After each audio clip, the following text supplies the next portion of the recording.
To change the font background color on the Samsung Note app on Samsung Galaxy S24 Ultra, open Note app, tap create new icon at the bottom right corner of the screen to create a new note.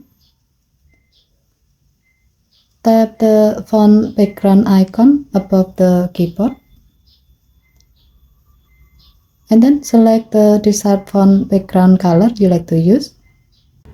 As the example, we will set it to red. To see the result, type something.